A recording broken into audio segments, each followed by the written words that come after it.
तो अब हम लोग नीट 2020 के जो हम लोग पेपर सॉल्व कर रहे थे, फर्स्ट पार्ट में हम लोग 24 क्वेश्चन को सॉल्व किए थे। ठीक है, उसमें हम लोग विभिन्न पार्ट के एक एक के डिटेक्शन सॉल्व किए, क्या क्या उसके रीजन अगर गलत होते क्यों गलत है, ऑप्शन सही है तो क्यों सही है। अगर आप पहले पार्ट नहीं देखे होंगे तो आप नीचे डिस्क्रिप्शन बॉक्स में इसके पहले पार्ट को दिया गया रहेगा, या आप हमारे चैनल को सब्सक्राइब कर लीजिएगा तो वहाँ पर प्लेलिस्ट में दिया रहेगा नीट पेपर सोल्यूशन। तो उसमें आपको पूरे फिजिक्स केमिस्ट्री बायो आपको सब मिल जाए। ठीक है, इसके साथ ही आपको इस चैनल पर आपको हाई स्कूल के साइंस के पूरी हिंदी और इंग्लिश लैंग्वेज में सबसे बड़ी बात है कि पूरा प्रॉपर नोट्स के साथ इसमें दिया गया है। ठीक है, इतना ही नहीं, आपको क्या कहते हैं BSc first year, second year, third year के भी इसमें जियोलॉजी, केमिस्ट्री, बॉटनी की भी जल्दी ही लेक्चर अपलोड की जाएगी, और अभी हम बायोटेक्नोलॉजी के भी लेक्चर के अपलोड करने के लिए चल रहा है प्लानिंग। तो हो सकता है कि बायोटेक्नोलॉजी के भी कुछ लेक्चर जो कि इसमें अपलोड किए जाए। ठीक है, तो आइए हम पेपर को आगे बढ़ाते हैं।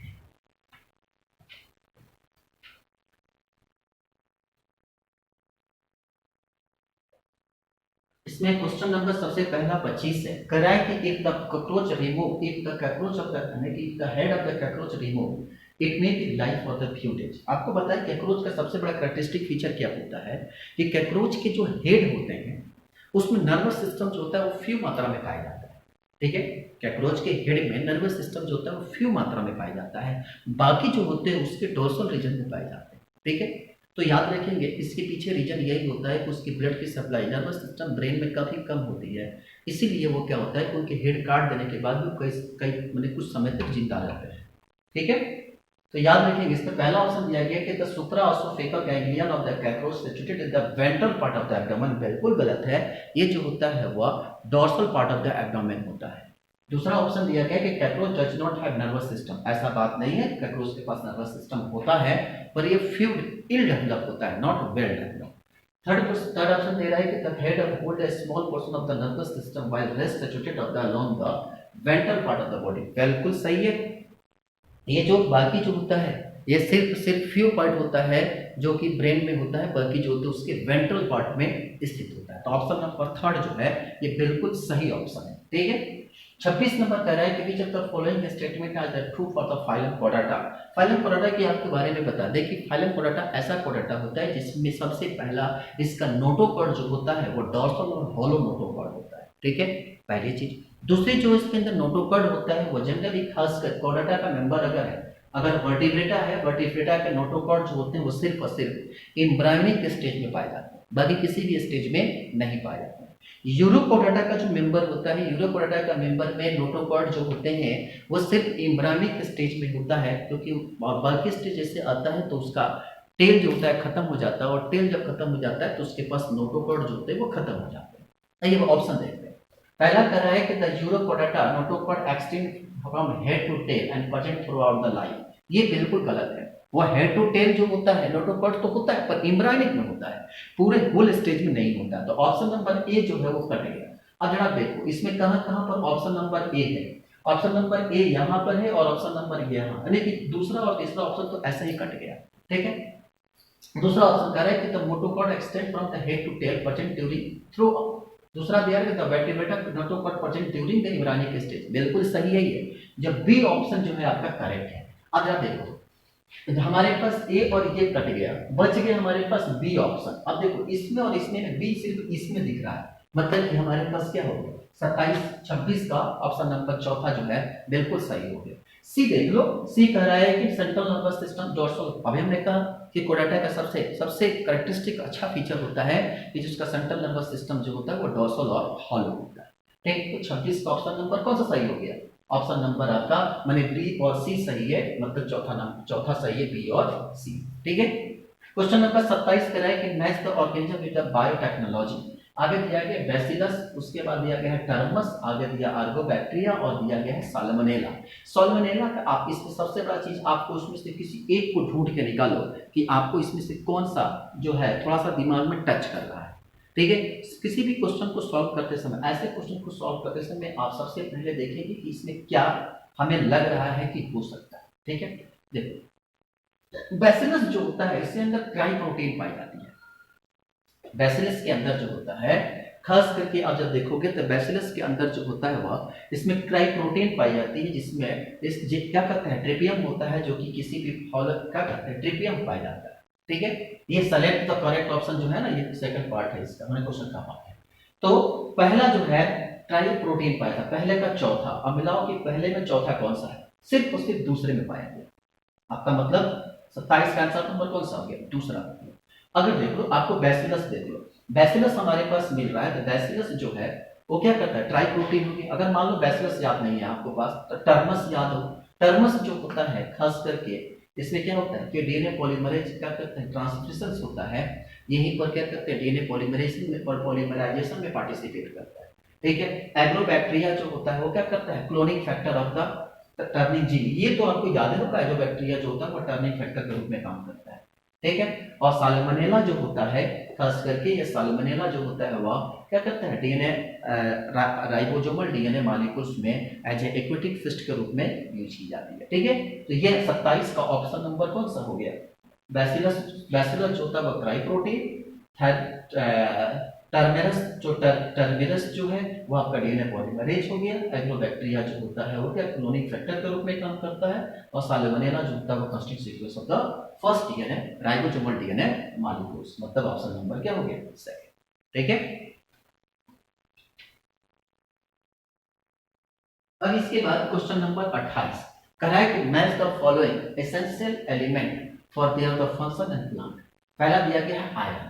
ठीक है, आयरन, उस आयरन के साथ दिया गया है क्या चीज, आयरन के साथ दिया गया है photosynthesis of the water, zinc pollen germination, C boron required for the chlorophyll biosynthesis, और डी मैग्नीशियम आईआईए बायोसिंथेसिस। अब आपको इसमें से एक ऑप्शन को करेक्ट करना है। ठीक है, अब बताइए इसमें से कौन सा ऑप्शन जो है वो सही है।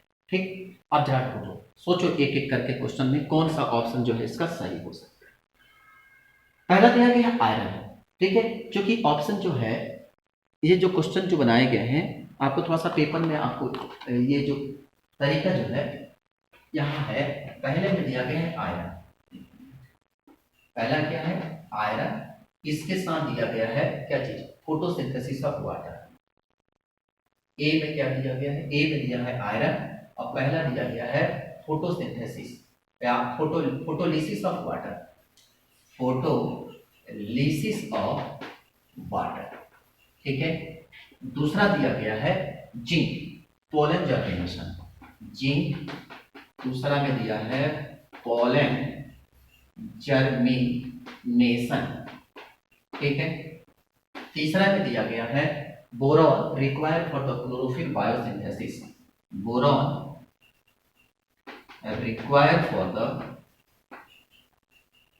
required for chlorophyll biosynthesis, chlorophyll biosynthesis। ठीक है, और चौथा जो दिया गया है मैग्नीशियम आईए, मैग्नीशियम ये जो है आपका चौथा आईएए बायोसिंथेसिस। ठीक है, चार ऑप्शन दिए गए। अब जरा इसमें से एक ढूंढो। हमारे पास कह रहा है कि अगर आप गौर से देखोगे तो आयरन जो होता है, आयरन हमेशा ध्यान रखेंगे कि एक क्लोरोफिल, आयरन आपको पता है ना कि आयरन हीमोग्लोबिन जो होता है, आयरन जो होता है उसमें क्लोरोफिल पाया जाता है, और क्लोरोफिल में जब हमारे पास होता है तो आयरन हमेशा क्या होता है वो क्लोरोफिल में पाया जाता है, जो कि बायोसिंथेसिस में पार्टिसिपेट करता है। तो आयरन जो होता है वह क्लोरोफिल में, मतलब कि फर्स्ट का थर्ड, कोई दिख रहा है ऑप्शन आपका जिसमें पहले में थर्ड मैच कर रहा है, तो पहले में थर्ड जो हो गया वो दूसरा और तीसरा, मैंने पहला और चौथा तो कट गया।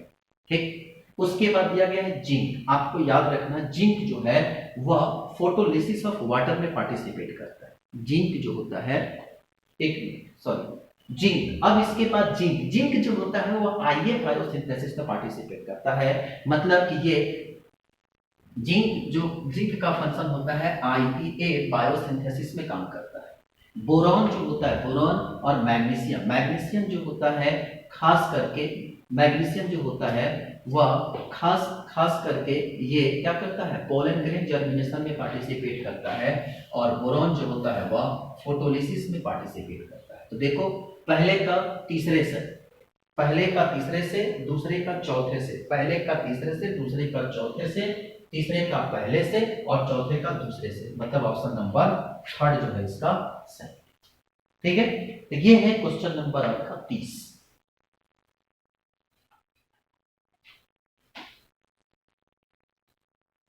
क्वेश्चन नंबर 31 कह रहा है कि meiotic division of the secondary oocyte completed in, कहां सेकेंडरी मेयोटिक डिवीजन कंप्लीट होता है? क्वेश्चन नंबर 31 कह रहा है, एक मिनट,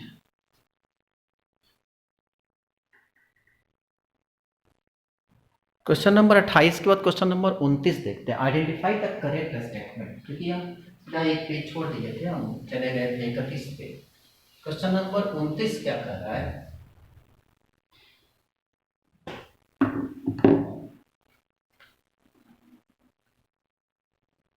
क्वेश्चन नंबर 29 कर identify the incorrect statement. Heartwood does not conduct water but give the mechanical support. अरे भैया कैसे?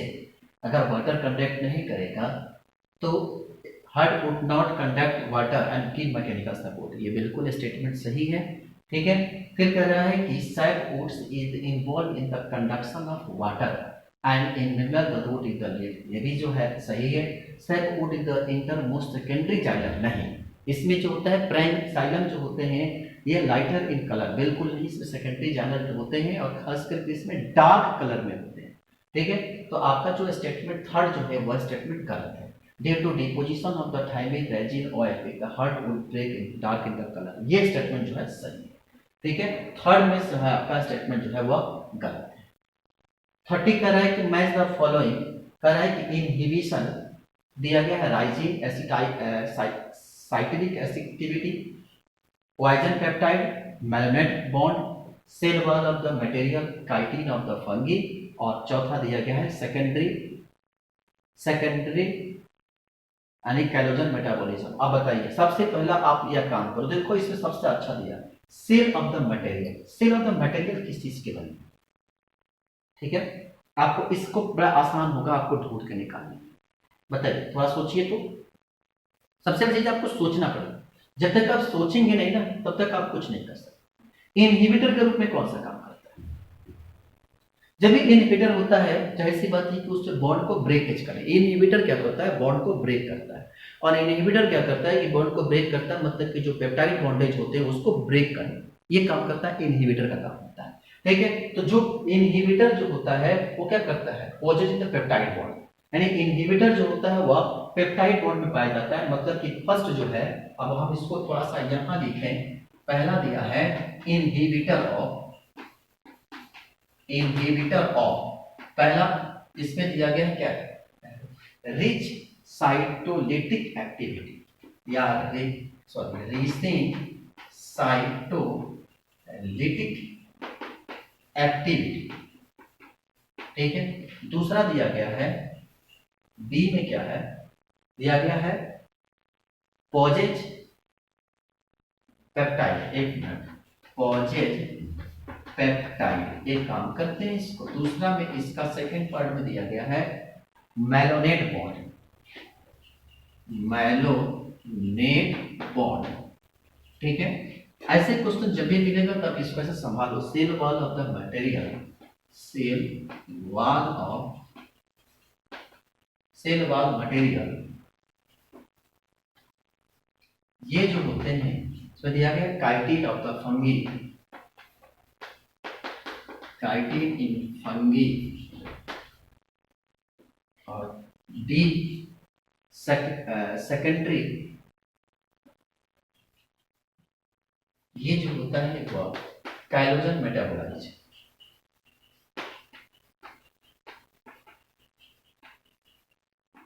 ठीक है, अब इसके बाद इसमें से करेक्ट ऑप्शन ढूंढ के निकालना है। सोचिए, उसके बाद अभी बताते हैं आपको, कुछ हिंट करते हैं। ठीक है, यहाँ पे क्या है? सेकेंडरी मेटाबोलाइट, थोड़ा सा गलत हो गया था, सेकेंडरी मेटाबोलाइट कैलोजन। अब इसमें बना, अब इसमें क्या रहा है कि इनहिबिटर ऑफ। ठीक है, तो इनहिबिटर जो होता है यहाँ पर मेलानोइट बॉन्ड पाया जाता है, मेलानोइट बॉन्ड को ब्रेक करने का काम वह इनहिबिटर होता है। तो पहला हो गया पहले का दूसरे के साथ, ठीक है। अब इसके बाद देखा जाए, दूसरा दिया गया कि positive peptide bond. Peptide bond जो होता है वो कहाँ पाया जाता है, आपको ये देखना है। तो पॉजिटिव पेप्टाइड बॉन्ड जो होता है वो हमेशा कैलोजन फाइबर्स में पाए जाते हैं। तो ये चौथा हो गया। कैलोजन वाल ऑफ द काइटिन, काइटिन जो होता है वह क्या होता है, wall of the cell wall of the chitin हमेशा क्या होता है, फंगी में पाया जाता है। और सेकेंड में मेटाबॉलिक एक्टिविटी जो होता है वो कहाँ पे, रीच इन द पॉलीपेप्टाइड। तो पहले का दूसरा, दूसरे का तीसरा, पहले का दूसरा, एक मिनट सॉरी, पहले का दूसरा, दूसरे का चौथा, दूसरे का चौथा, तीसरे का पहला, और ये हो गया आपका ऑप्शन नंबर पहला, ठीक है। चलिए ये 30 क्वेश्चन हो गए। अब हम लोग आते हैं 31 नंबर क्वेश्चन। 31 क्वेश्चन कह रहा है कि meiotic division of the secondary oocyte completed. अब जरा बताओ, सेकेंडरी डिवीजन oocyte में कहां कब होता है, इवोल्यूशन के टाइम में, टाइम ऑफ पॉपुलेशन के टाइम में, या आफ्टर जाइगोट फॉर्मेशन, या eight the time of fusion of sperm. जब में भाई मेयोटिक डिवीजन कब होगा, सीधी सी बात है कि the meiotic division of secondary oocyte completed कब होगा। भाई डिवीजन कब होगा, जब कॉपुलेशन होगा तब तो वो स्पर्म और ओवम आपस में क्या करेंगे, मिलेंगे। जरा समझो, मेयोटिक डिवीजन का मतलब क्या होगा कि जब डिवीजन होकर भाई जब सेल, जब जाइगोट, ठीक है, ये मेल गैमेट और ये फीमेल गैमेट जब आपस में मिलेंगे तो मिलकर सबसे पहले तो क्या बनाएंगे, जाइगोट बनाएंगे। तो कॉपुलेशन के बाद तो जाइगोट का फॉर्मेशन होता है, कॉपुलेशन के बाद आपस में क्या होता है, जाइगोट बनता है, ठीक है। तो जब कब होगा, जब कॉपुलेशन कंप्लीट होगा तो जाइगोट का फॉर्मेशन होगा। तो जरा देखो तो ऑप्शन में period of ovulation, ovulation period के दौरान कभी भी ऐसा नहीं होता। ओवुलेशन में क्या होता है, सिर्फ ओवम का सेक्रेशन होता है। जब जाहिर सी बात है कि सेकेंडरी oocytes का फॉर्मेशन कब होगा, जब क्या करेगा, जब हमारे पास जाइगोट का फॉर्मेशन हो जाएगा तब तो oocytes बनेंगे, ठीक है। तो सबसे पहले जाइगोट बनना है, तो जाइगोट कब होगा, जब कॉपुलेशन के बाद होगा। ओवुलेशन के टाइम तो जाइगोट बनना नहीं है, तो क्या करेगा, ओवुलेशन का पीरियड गलत हो गया, ठीक है। फिर उसका है कि after eight the time of copulation, क्या टाइम ऑफ कॉपुलेशन तुरंत क्या गैमेट और तुरंत क्या स्पर्म और ओवम मिलकर तुरंत फर्टिलाइजेशन कर देता है, ऐसा तो होता नहीं। ये मिलते हैं, मिलने के बाद क्या करते हैं, फिर उसके बाद जाकर कंप्लीट मिलते हैं, मिलने के बाद तब फर्टिलाइजेशन होकर तब जाइगोट बनाता है। तो सेकंड ऑप्शन। थर्ड ऑप्शन क्या कर रहा है कि आफ्टर द क्या चीज, zygote formation, after the zygote formation और at the time of the fusion of sperm ovum. ध्यान रखेंगे जब भी डिवीजन होता है, जैसे ही स्पर्म और ओवम आपस में मिलता है, मिलने के बाद ध्यान रखेंगे स्पर्म और ओवम जैसे ही मिलता है, मिलकर क्या करता है कि वह एक जाइगोट का फॉर्मेशन करता है। तो यहीं पर जो होता है वह oocytes का फॉर्मेशन करता है, मतलब कि जैसे ही स्पर्म ओवम मिलता है oocytes का फॉर्मेशन करता है, ठीक है। आई बात समझ में। तो eight the time of the sperm और ओवम आपस में मिलेगा, oocytes का फॉर्मेशन करेगा, ठीक है। जब जाइगोट, आपने जाइगोट फॉर्मेशन जब हो जाएगा तो जाहिर से जाइगोट तो फॉर्मेशन हो गया, तो ऐसी स्थिति में तो क्या होगा कि आप तो क्या करते हैं, फॉर्मेशन शुरू हो जाएगा, ब्लास्टुला मारुला बनना शुरू हो जाएगा। तो याद रखेंगे कि मेल गैमेट और फीमेल गैमेट जब आपस में मैच करते हैं तो उस समय जो होता है वो oocytes का फॉर्मेशन कंप्लीट होता है। तो ऑप्शन नंबर इसमें क्या हो गया, 31 का 4, ठीक है। अब इसके बाद आइए 32। According to the Robert Mayer, the global species diversity, बेटा ये तो डाटा आपको याद रखना है, ठीक है, इसमें हम कुछ नहीं कर सकते, ठीक है। डाटा आपको, इसको मैं आपको याद रखना, 1.5 मिलियन, 20 मिलियन, 50 मिलियन, 7 मिलियन, ये डाटा आपके बुक का डाटा है, इसको आप याद रखिएगा, ठीक है। इसमें हम कोई मदद आपका नहीं कर सकते हैं। आंसर जो है 7 मिलियन है। ग्लोबल स्पीशीज डाइवर्सिटी कितनी थी उस समय, 7 मिलियन की। तो 32 का ऑप्शन नंबर 4 है, ठीक है। The first phase of the translation is, अब बताओ ट्रांसलेशन पढ़े हो, डीएनए रिकॉम्बिनेशन। तो first phase of the translation क्या कह रहा है कि binding of the mRNA to the ribosome, ठीक है, binding of the mRNA of the ribosome. दूसरा दिया है रिकॉम्बिनेशन ऑफ डीएनए मॉलिक्यूल्स। तीसरा दिया गया है एमोसाइडेशन ऑफ द टीआरएनए और रिकॉग्निशन ऑफ एंटीकोडन। देखो इसमें क्या है कि कहानी होती कैसे। सबसे पहले जो फेज आपको देखोगे, सबसे पहला जो फेज होता है, ठीक है, कहा कि इसमें एसिमाइलेशन ऑफ टीआरएनए, पहले दिया binding of the mRNA to the ribosome. नहीं, ये सबसे पहले हमारे पास ट्रांसक्रिप्शन का फेज, मतलब की शुरुआत जब होती है उस समय का फेज होता है जब राइबोसोम जो होता है बाइंडिंग करता है, ठीक है। डीएनए मॉलिक्यूल, तो सबसे पहले जो प्रोसेस होती है वो हमारे पास जो क्या करता है कि पहले आप मॉलिक्यूल्स को आइडेंटिफाई करो, आइडेंटिफाई करने के बाद उसके बाद क्या करोगे, वहां पे आरएनए जब जाकर अटैक करेगा, फिर उसके बाद उससे मॉलिक्यूल्स को ट्रैप करने के बाद वो क्या करेगा, वहां पे राइबोसोमल आरएनए जाएगा और क्या करेगा, उसे राइबोसोमल आरएनए जाकर आइडेंटिफाई करेगा, ठीक है। मैसेंजर आरएनए से वहां पे इंफॉर्मेशन दी जाएगी, फिर उसके बाद ट्रांसलेशन काम करेगा, ठीक है। तो ट्रांसलेशन जब भी काम होगा कब, जब हमारे पास क्या हो, सीक्वेंस तैयार हो जाएगा। टीआरएनए कब जाएगा, सबसे पहले क्या कहते हैं एमआरएनए जाकर वहां पे पहले आइडेंटिफिकेशन करेगा, मैसेंजर देगा, ठीक है। तो राइबोसोमल आरएनए, एमटीआरएनए ये सारे काम कर लेंगे, उसके बाद ट्रांसलेशन की प्रोसेस कंप्लीट होती है। तो ट्रांसलेशन की प्रोसेस कब कंप्लीट शुरू होती है, जब पूरा एक्यूमुलेशन हो जाता है, इमाइलेशन हो जाता है, तब जाकर ट्रांसलेशन की प्रोसेस को कंप्लीट की जाती है, ठीक है। तो पहले ट्रांसक्रिप्शन, फिर उसके बाद ट्रांसलेशन पड़ेगा ना, सेंट्रल डोग्मा, ठीक है। तो सबसे पहले हमारे पास ये जो डीएनए होते हैं, वो डीएनए जो होते हैं वो आरएनए में कन्वर्ट होते हैं, डीएनए जो होते हैं वो आरएनए में कन्वर्ट होते हैं और फिर यहाँ से जो होती है वो प्रोटीन की फॉर्मेशन होती है। तो यहाँ हमारे पास जो फर्स्ट स्टेटमेंट होती है वो ट्रांसक्रिप्शन होती है और फिर उसके बाद होता है वो ट्रांसलेशन होता है, ये सेंट्रल डोग्मा करेगा। तो ट्रांसलेशन तब होगा जब पूरी की पूरी एमाइलेशन हो जाएगा, तब जाकर ट्रांसलेशन होगा। और देख लो इसमें एमाइलेशन ऑफ द आरएनए, जब टीआरएनए पूरा काम कर लेगा तब उसके बाद से क्या होगा, ट्रांसलेशन का काम होगा। तो इसमें हो गया 33 का third option. Which of the following region have the globe exhibit the highest species of the diversity? बेटा इसको भी तो आपको याद रखना होगा, ये बिल्कुल आपकी किताब का एनसीईआरटी का डाटा है, इसको आप याद रखना। अमेज़न फॉरेस्ट, आपको पता है कि अमेज़न फॉरेस्ट जो होता है विश्व का सबसे बड़ा फॉरेस्ट है, जहाँ पे सबसे अधिक स्पीसीज पाई जाएगी। ये तो बिल्कुल कॉमन सेंस का क्वेश्चन है कि जहाँ पे सबसे अधिक सबसे बड़ा फॉरेस्ट है, जिसमें सबसे ज्यादा फॉरेस्ट होगा वहां पे सबसे अधिक क्या होगा, ग्लोबल स्पीसीज एक्सिबिट करेगा। तो क्या हो गया, अमेज़न फॉरेस्ट। 35 क्वेश्चन है कि which of the following statement is not correct? The male insulin is synthesized by as the क्या कहते हैं क्या कहते हैं प्रोइंसुलिन। अब जरा स्टेटमेंट को गौर से देखो, कह रहा है कि which of the statement is not correct, ठीक है। कह रहा है कि man insulin synthesize of the proinsulin, ये सही है स्टेटमेंट, ठीक है। कह रहा है कि proinsulin has the extra peptide bond linkage, C peptide bond, बिल्कुल स्टेटमेंट सही है। ये जानते हैं एनसीईआरटी की पूरी लाइन दी गई है कि इंसुलिन जो होता है वो सिंथेसिस करता है प्रोइंसुलिन के अंदर, इसके अंदर एक एक्स्ट्रा पेप्टाइड सी लिंकेज पाया जाता है और ये जो होता है वो सिर्फ क्या करता है, जब function insulin have A and T chain link together by the A और बी किससे लिंक होता है, डाइसल्फाइड बॉन्ड, किससे, disulphide bond, not hydrogen bond, attached to the disulphide bond. यहां जो लिखा है ना हाइड्रोजन बॉन्ड, यहां पर होगा डाइसल्फाइड बॉन्ड, ठीक है। जब भी स्ट्रेचमेंट अटैच होगा ध्यान रखेंगे। इस तरह की जो इंसुलिन स्ट्रक्चर आप देख आपको बताएं, यहाँ पे ग्लाइसिन साइटोसिन जो स्ट्रक्चर ऐसे होता है, ठीक है, जो एक दूसरे से अटैचमेंट होती है वो डाइसल्फाइड बॉन्ड से अटैचमेंट होती है, हाइड्रोजन बॉन्ड से नहीं होती है। तो attachment by the not hydrogen bond by disulphide bond, वहां काट कर क्या कर लेना, लिख देना डाइसल्फाइड बॉन्ड, स्टेटमेंट सही हो जाता है। लेकिन क्या दिया गया वहां पर हाइड्रोजन बॉन्ड है, इसलिए ये स्टेटमेंट जो है आपका तीसरा स्टेटमेंट जो इसमें गलत, ठीक है। और जाहिर सी बात जेनेटिक इंजीनियरिंग में स्ट्रेचिया कोलाई, आपको तो एनसीईआरटी की पूरी जगह हर जगह स्ट्रेचिया कोलाई ये तो फ्री में मिल गया, इसी को सब जगह यूज कर लेते हैं, तो ये सही है। तो आपको सिर्फ गलत कहा है वहां पर हाइड्रोजन बॉन्ड नहीं बल्कि डाइसल्फाइड, ठीक है। Question number 36, the transverse section of the plant show anatomical feature, दिया गया large number of the secreted vesicles and surrounded by the bundle of seed, पहला ऑप्शन, ठीक है। दूसरा ऑप्शन क्या है, दूसरा ऑप्शन दिया गया है कि large composition of parenchymatous ground tissue the vascular bundle conjugated the close.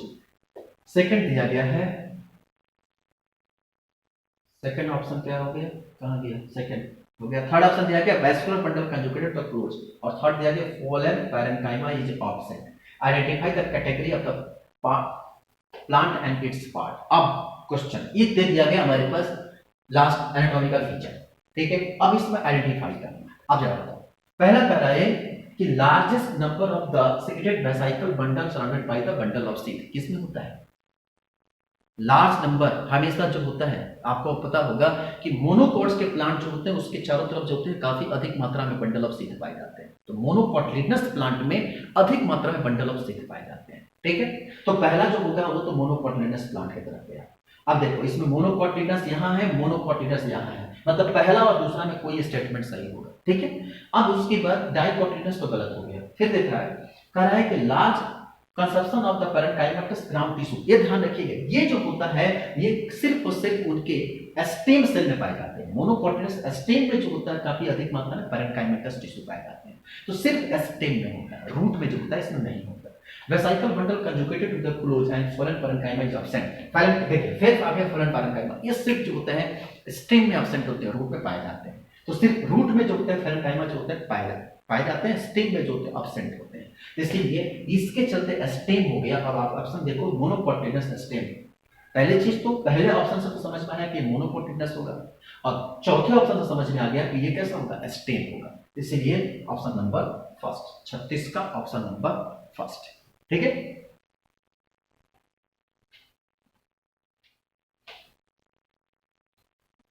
Question number 37 कह रहा है विच of the following selection is correct option. चलो भैया दोनों 6 to 15 पेयर ऑफ, ठीक है। आगे दिया गया है ट्रायल व्हील स्लिट्स, दिया गया हेट्रोक्सिगल एयर ब्लैडर पॉइजन स्टेनिंग। अब इसके बाद ढूंढो ऑप्शन को, एक पर अपना दिमाग लगाओ, फिर उसके बाद हम बताते हैं। 6 to 15 पेयर ऑफ, पता है किसमें पाया जाता है? 16 पेयर्स क्या पाया जाता है? आप जरा सोचो, दिया गया कोलोड्रोसाइट्स, ऑस्टियोसाइट्स, ट्रायोन गिल स्लिट्स। अब देखो गिल स्लिट्स जो होती है 6 to 15 पेयर्स जो होते हैं, ये इतना तो नहीं है, ठीक है। ये काउडल फिन होते हैं ना, खास करके क्या कहते हैं, काउडल फिन जो होते हैं इनकी संख्या जो होती है वह 6 से लेकर 15 पेयर तक पाई जाती है, ठीक है। तो आपको सबसे पहला 6 to 15 पेयर ऑफ द क्या दिया गया है, cyclostomes of the caudal fin. कोई ऑप्शन दिख रहा है? फर्स्ट का मतलब कि पहले का दूसरा हो गया, ठीक है। दूसरा दिया गया कि हेट्रोसिगल। अब हेट्रोसिगल जो होता है वह खास करके आपको किसमें होता है, कॉन्ड्रियोसाइट्स में होता है, ठीक है। तो बी का जो होगा वह तीसरा हो गया। और सी जो होता है एयर ब्लैडर जो होता है खास करके ऑस्टियोसाइट्स, नाम सुना ना, ऑस्टियोसाइट्स जो होते हैं उसमें जो होता है एयर ब्लैडर पाए जाते हैं। तो सी पे जो हो गया चौथा बच गया, तो डी बच गया आपका किसका, पहला। कोई ऑप्शन बेच रहा है? देखो तो, अरे वाह, पहला ही ऑप्शन मैच कर गया, तो 37 का हो गया फर्स्ट ऑप्शन, ठीक है। 38 दिया गया कि from the experiment S L Miller produce the amino acid by the mixture of the following. अरे भैया आसानी से याद रखो, उन्होंने क्या किया था कि अमोनिया, हाइड्रोजन और मेथेन को प्रयोग किया था। अमोनिया, हाइड्रोजन और मेथाइल का प्रयोग किए थे। तो अमोनिया, हाइड्रोजन और मेथाइल।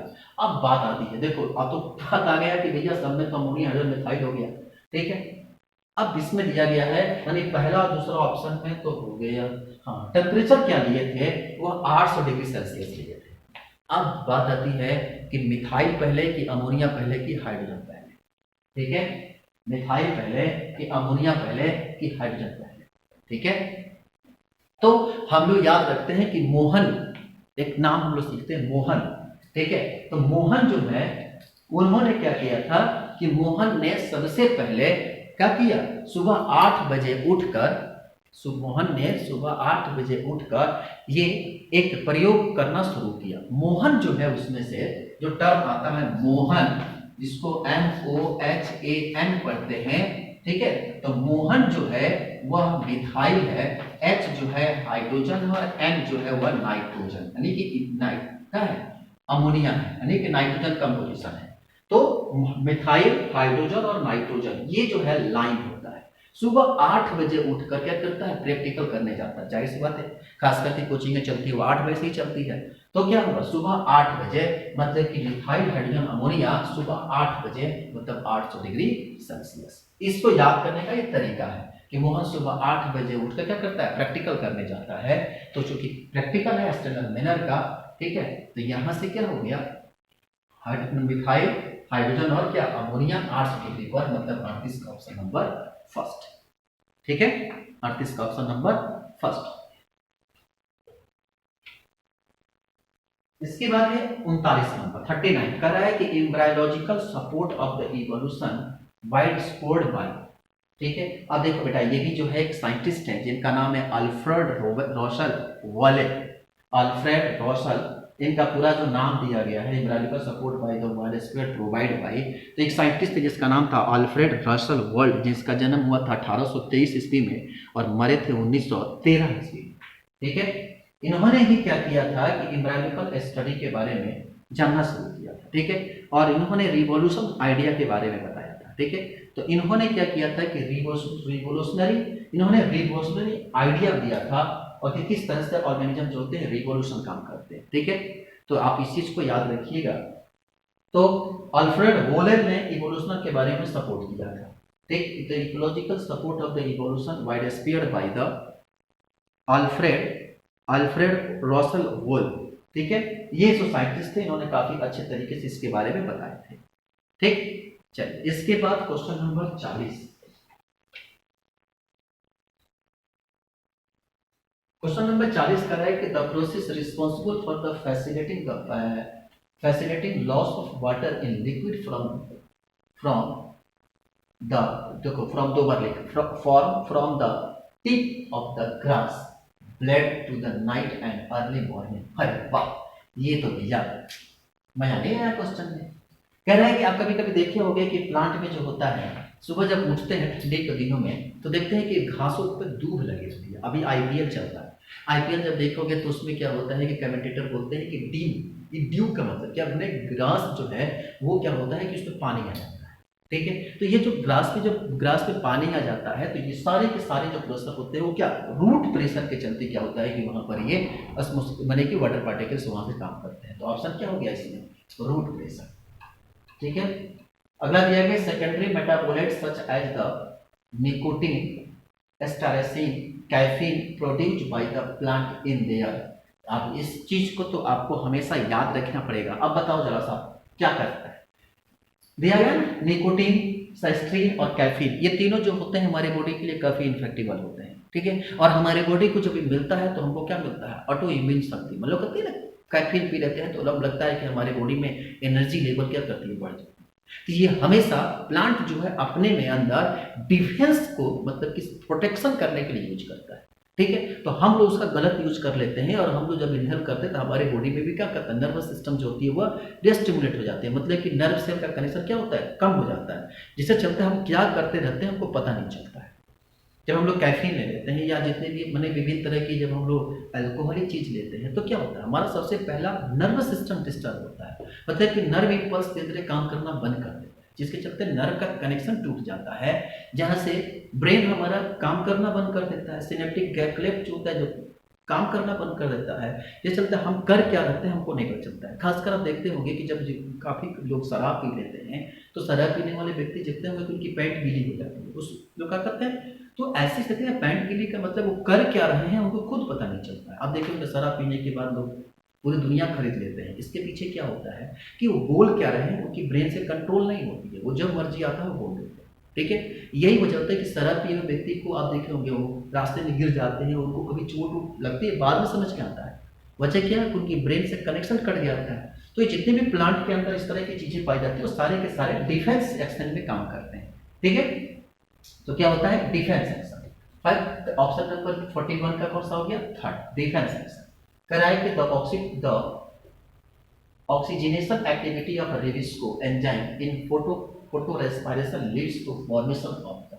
कितने मॉलिक्यूल्स जो होते हैं रिबिस्को का जब भी फॉर्मेशन होता है तो इसमें ध्यान रखेंगे कि रिबिस्को के फॉर्मेशन के दौरान, ठीक है, इसमें रिबिस्को के फॉर्मेशन के दौरान जो होता है वो क्या करता है कि इसमें जब भी मॉलिक्यूल्स जो होता है डिकम्पोजिशन होता है और decomposition ribulose 1,6 diphosphate, ribulose 1,6 diphosphate के जो मॉलिक्यूल्स होते हैं यहाँ पे जो होते हैं वह जब डिफिशन डिवाइड होता है तो ऐसी स्थिति में 6 कार्बन के मॉलिक्यूल्स होते हैं। जब रिबुलोज 1,6 डाइफॉस्फेट होता है तो 3 कार्बन के मॉलिक्यूल्स एक जगह और 3 कार्बन के मॉलिक्यूल्स एक जगह हो जाते हैं। तो इसमें देखो कहीं पर दिख रहा है 1 मॉलिक्यूल्स ऑफ 3 कार्बन कंपोनेंट्स दिख रहा है वहां पर 1 मॉलिक्यूल्स ऑफ 3 कार्बन कंपोनेंट्स, यहां पर ऑप्शन नंबर सेकंड है। ठीक है। जब हमारे पास ग्लाइकोलिसिस पढ़ोगे तो वहां पर इस साइकिल को बड़े अच्छे तरीके से दिखाया गया। ठीक। Question number 43, BT cotton variety. ये बेटा क्वेश्चन क्या बताएं, ये बीटी कॉटन वैरायटी जो है हर साल ये क्वेश्चन पूछे जाते हैं। कोई ऐसा साल नहीं होता है जिस साल ये क्वेश्चन जो है नहीं पूछे जाए, आए दिन ये क्वेश्चन जो होते हैं वह देखे जाते हैं। ठीक है, तो बीटी कॉटन वैरायटी जो हमारे पास होता है, कहा बीटी कॉटन वैरायटी जो होता है वह क्या करते हैं हम लोग, बीटी कॉटन का यूज क्या करते हैं, इंसेक्टिसाइड पेस्ट के रूप में यूज करते हैं। प्लांट को क्या करते हैं, मतलब कि उसमें पेस्टिकरण का यूज करते हैं ताकि बाहरी इन्फेक्शन कोई प्लांट को ना हो, तो इंसेक्टिसाइड के रूप में हम लोग बीटी कॉटन का प्रयोग करते हैं। कोई ऑप्शन है, right develop for the endotoxin for the bacillus is for the क्या इंसेक्टिसाइड पेस्ट। ठीक, which of the following refer to correct example of the organism which have evolved due to the change of the environmental through by the autotrophic action। अब ये scientist का नाम है, ठीक है, autotrophic action में किसने इन्होंने क्या किया था, तो आप इस चीज को, साइंटिस्ट का नाम है तो आप इस चीज को याद रखिए। अब इसमें देखो क्या क्या question, Darwin Franklin by the Galapagos island have a slight resistance to the weeds, drug resistant of the eukaryotic man cat has been domesticated by the animal like dogs। अब आपको पता है कि इसमें सबसे ज्यादा, ठीक है, जब भी एक्सपेरिमेंट हम लोग करते हैं तो उसमें हम लोग डॉग, उसमें दबका था ना, घंटी बांध दिए थे कुत्ते के अंदर गले में घंटी बांध, मैंने कि जब घंटी बजाते थे तो वह क्या करता था, फूड पार्टिकल्स को, मैंने जब उसको लगता था कि हाँ इस टाइम पर हमारा, तो उन्होंने खासकर जो एक्सपेरिमेंट किया गया था तो कहना है which the following organism which involve the changing the environment by the और द ट्रॉपिकल एक्शन। उन्होंने सीधा कहा था कि एटमॉस्फेयर के आधार पर परिवर्तन जो होता है तो सबसे ज्यादा परिवर्तन जो होती है वो डॉग में, आपको पता ही है उनकी कैरेक्टरिस्टिक, आप एक बार उनको आप सिखा देते हैं तो वो हमेशा क्या करता है, उस चीज को फॉलो करता है। ठीक है, तो जहां डॉग, डी ऑप्शन आपको देखता, डॉग जहां हाथ देखो उसमें से कोई ऑप्शन डी दिख रहा है, डी ऑप्शन वेरी गुड, बस सिर्फ एक में डी दिख रहा है, आपको बाकी कोई नहीं याद है तो छोड़ दो, सिर्फ एक ऑप्शन दिखा है। आपको याद होगा कि इसमें उन्होंने एक्सपेरिमेंट में क्या किया था, घंटी बांध दिया था, घंटी बजा दिया था, उसने देखा कि उस समय पर क्या होगा, जानवर खाना खाने पहुंच जाता है। ठीक है, ये है हमारे पास ऑप्शन नंबर डी, तो ये है आपका 44 नंबर। ठीक है, इसके बाद है 45 number question, correct which of the following statement is wrong अब फॉर द ह्यूमैनिटी। अब आपको रॉन्ग स्टेटमेंट इसमें से छोड़ ढूंढ के निकालना है।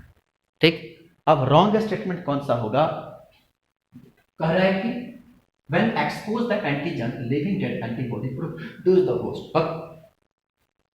सही है, कह रहा है कि when exposed to the antigen living or dead antibody are produced in the host, very good, ये जो है बेटा host body it is called active immunity, ये एक्टिव इम्यूनिटी का डिफिनेशन ही है, इसको याद कर लेना। when the ready-made antibody are the directly given to the called, it's called passive immunity, ये भी जो है डिफिनेशन है, आप इसको डिफिनेशन के तौर पर क्या करिए, याद रखिए कि जब हम रेडीमेड जो हमारे पास बना बनाया अगर इम्यूनिटी बॉडी एंट्री करते हैं तो हम लोग पैसिव करते हैं, जो हमारे बॉडी में ऑलरेडी है उसे करते हैं लोग एक्टिव इम्यूनिटी। कहा है कि active immunity the quick and growthful response, आगे दिया है कि fetus receive some antigen from the mother, example of passive immunity, तो चौथा ऑप्शन बिल्कुल 110% सही है। तीसरी active immunity the quick and give the full response, जरूरी नहीं होता है, एक्टिव इम्यूनिटी जो होता है वो धीरे धीरे क्या करता है, अपना एक्टिविटी शो करता है। ठीक है, तो इसमें जो हमारे पास कौन सा रॉन्ग स्टेटमेंट है, तो आपका हो गया ऑप्शन नंबर 3। ठीक, question number 46, which of the method has new breed harvestable seeds for using the broadcasting this and the winner times, याद रखेंगे। इसमें क्या होता है कि हम लोग क्रॉसिंग कराते हैं। ठीक है, अब क्रॉसिंग कराते हैं, क्रॉसिंग कराने के बाद दो ब्रीड को आपस में क्रॉस कराते हैं, अब क्रॉस कराकर हम लोग नए क्रॉसिंग को प्रोड्यूस करते हैं। ठीक है, दो स्पीसीज आपस में क्रॉस कराते हैं और क्रॉस करा के हम लोग नए स्पीसीज में लाते हैं। तो देखो इसमें कहीं क्रॉसिंग ब्रीड दिख रहा है, ऑप्शन नंबर 3 ये हो गया आपका क्रॉसिंग ब्रीड। ठीक है, question number 47, identify the correct statement with replace of the human digestive system.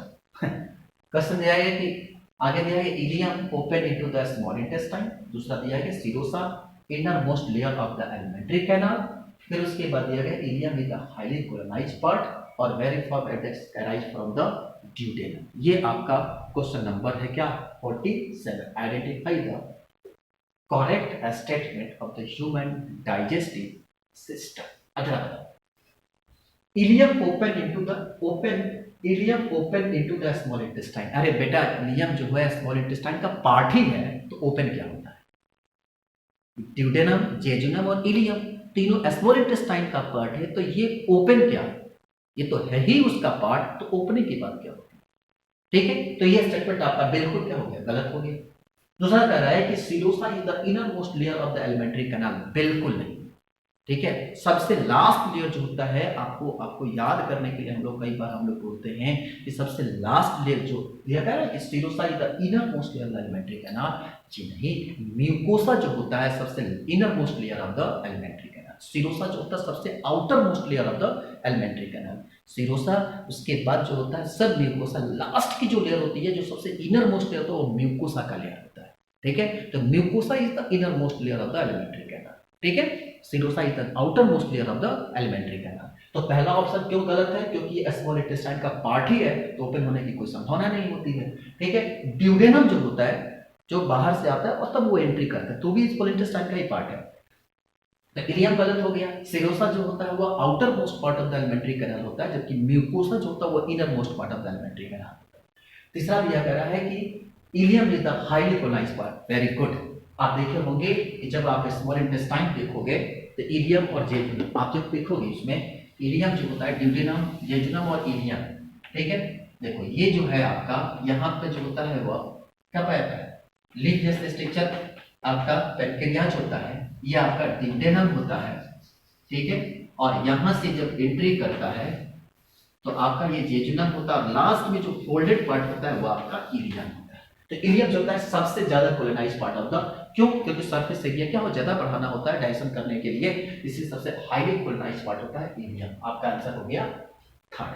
चला जाएगा वर्मिक फॉर्म एपेंडिक्स। अब ड्यूडेनम से नहीं होता है, ये वर्मिक फॉर्म एपेंडिक्स होता है वह किससे, लार्ज इंटेस्टाइन के पार्ट से होता है। और ड्यूडेनम ये है, ड्यूडेनम से अराइज होता है पैनक्रियाज। तो पैनक्रियाज जो होता है वो ड्यूडेनम से अराइज होता है, नॉट कि किससे, वर्मिक अपेंडिक्स। तो ड्यूडेनम से पैनक्रियाज अराइज होता है। तो ऑप्शन नंबर चौथा गलत क्यों है? क्योंकि यहाँ पर वर्मिक फॉर्म अपेंडिक्स जो होता है वह लार्ज इंटेस्टाइन के असेंडिंग पार्ट से अराइज होता है। सीरोसा जो होता है वह आउटर मोस्ट लेयर होता है। इलियम जो होता है वह स्मॉल इंटेस्टाइन का पार्ट ही होता है, तो ओपनिंग की कोई बात नहीं होती, इसीलिए आपका ऑप्शन नंबर थर्ड हो गया, ठीक है। 48 कह रहा है कि कोलोस्ट्रिडियम टिटेनियम, अरे वाह। अब इसमें कह रहा है कि करंट का स्टेटमेंट चूज करना है, ठीक है। 48 नंबर क्वेश्चन, 48 क्वेश्चन को आप आंसर ढूंढ के निकालें। कह रहा है कि कोलोस्ट्रिडियम टिटेनियम ढूंढो भैया, दिया गया आगे, दिया गया साइटोप्लाज्मिक एक बैक्टीरियम, ट्राइकोडर्मा, मोनोस्कस और एस्पार्गिलिस निग्रा। आपको बेटा इसमें आपको बहुत बहुत आसान क्वेश्चन है, ये बहुत आसान क्वेश्चन है। अगर आप इस क्वेश्चन को नहीं करते हो तो हमें नहीं लगता है कि आप कुछ और करता हो, ठीक है। बहुत आसान क्वेश्चन है ये, आपको तो इसमें डाटा आपको थोड़ा सा केवल याद अगर रहेगा तो आप इसको आसानी से क्या कर सकते हो, कर सकते हो। कोलोस्ट्रिडियम जो होता है वो ब्यूटेरिक एसिड पॉलीस्टरम होता है। कोलोस्ट्रिडियम टिटेनम जो होता है ब्यूटेरिक एसिड पॉलीस्टरम होता है। तो ऑप्शन नंबर ए का सेकंड, अरे वाह, सिर्फ दूसरा मार कर दो बाकी। तो 48 का सेकंड, ठीक है।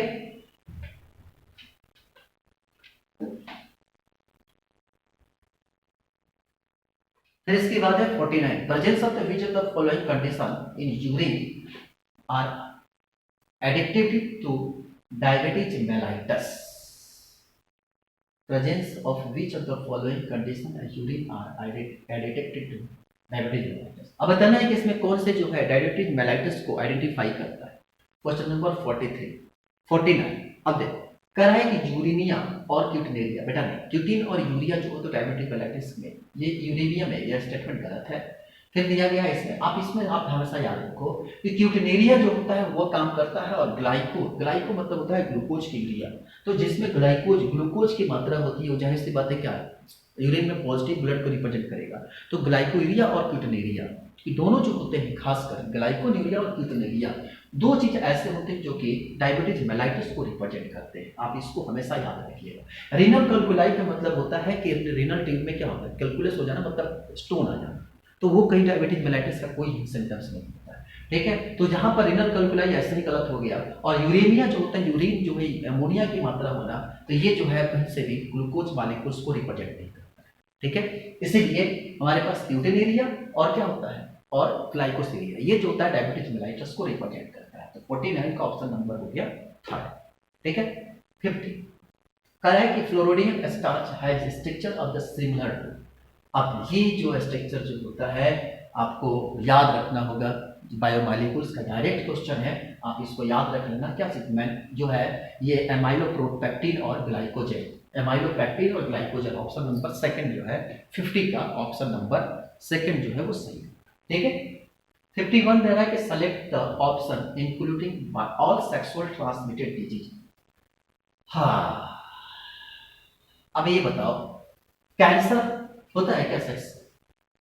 सेक्सुअल ट्रांसमिटेड कैंसर है? चौथा ऑप्शन इसलिए गलत हो गया। ठीक है, अब इसके बाद उसके बाद मलेरिया, मच्छर काटने से सेक्सुअल डिजीज है क्या ये? मलेरिया नहीं है। हम ऑप्शन से ढूंढ रहे हैं, गोल इसमें से कह रहा है कि select the option including all sexual transmitted disease. अब इसमें से बताना है कि इसमें कौन सा ऐसा डिजीज है जो और सभी के सभी सेक्सुअल ट्रांसमिटेड डिजीज है। ठीक है, ढूंढो। तो अब बताओ थोड़ा सा, मलेरिया सेक्सुअल ट्रांसमिटेड डिजीज होता है? सेक्स करने से क्या मतलब कि ट्रांसमिटेड होता है मलेरिया का? मलेरिया, फलेरिया, ये तो मतलब फर्जी क्वेश्चन हो गया। कैंसर तो कभी आज तक नहीं हो सेक्सुअल ट्रांसमिटेड डिजीज। ठीक है, तो ये बताओ मलेरिया इसमें है, मलेरिया इसमें, ये भी गया। कैंसर इसमें, कैंसर गया। अब क्या बच गया? इसमें हो गया गोनेरिया, सिफिलिस और जेनेटिक। अब ये जानते हो एग्जाम में इतने चालाक होते हैं, एड्स लगा दिए इसमें, लगा गया अरे एड्स तो होता ही है कैंसर से, क्या नाम है, सेक्सुअल ट्रांसमिटेड डिजीज। यहाँ भी एड्स होता है, एड्स को क्या किया, मारते हैं, ऑप्शन लगाते हैं फटाफट। आपको बताएं मैक्सिमम जनता मारी होगी या तो थर्ड या तो फोर्थ। ठीक है, क्योंकि एड्स जो है दोनों में दिखाई दे रहा है।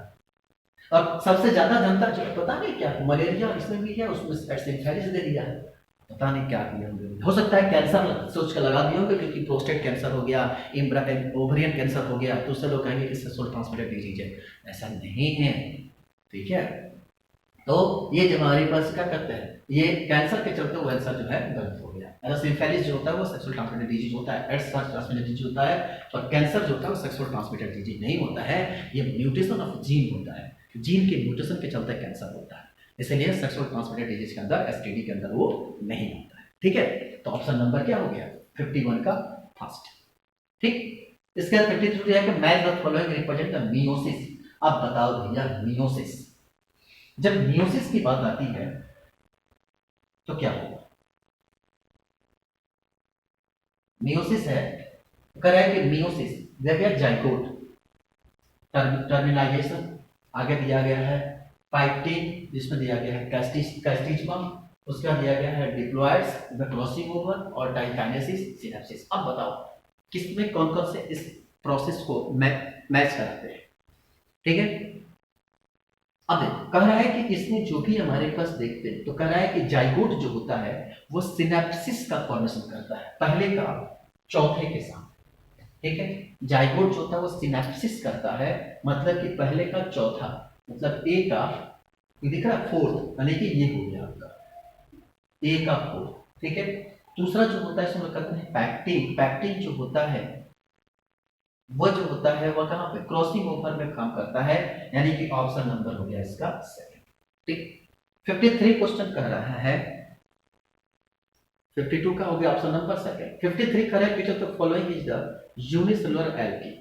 आगे दिया गया है लैम्ब्रेसिया एंड एस्पैरेजियम, गोनेडिया और क्लैरेसिया। 53 और ऑप्शन है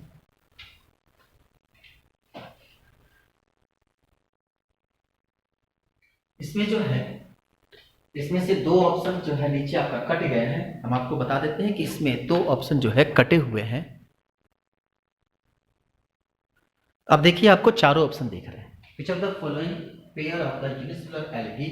आगे दिया गया लेमनेरिया और सर्गुलेसम, दूसरा दिया गया कैलेडिया और ग्रेसिलेरिया, तीसरा दिया गया एनाबेरा और वॉल्वेक्स, आगे दिया है कोलेरा और कोलेरा और एस्पाइरुलिना। आप इसमें आंसर याद रखो, यूनिसेलुलर जो होता है वो कोलेरा और एस्पाइरुलिना का होता है। ये जो होते हैं वो यूनिसेलुलर ऑर्गेनिज्म। ठीक है, ये आपके हो गए कुल मिलाकर 53 क्वेश्चन। ठीक, बचे हुए जो आपके 30 करीब करीब आपका 37 क्वेश्चन जो बच रहे हैं, इसको हम अगले पार्ट में, छोटा पार्ट होगा, बहुत आसान पार्ट होगा, उसमें जो होगा हम इसको डिस्कस करेंगे। तो थर्ड पार्ट में हम तो मिलेंगे, जहां पर आपको नीट के बाकी क्वेश्चन को सॉल्व करेंगे। उम्मीद करते हैं कि आपको समझ में बहुत अच्छे तरीके से आया होगा। अगर आपको कुछ नहीं समझ में आएगा तो हमको जरूर कमेंट बॉक्स में बताइएगा कि हाँ आपको ये चीज़ें समझ में, ठीक है। Thank you so much.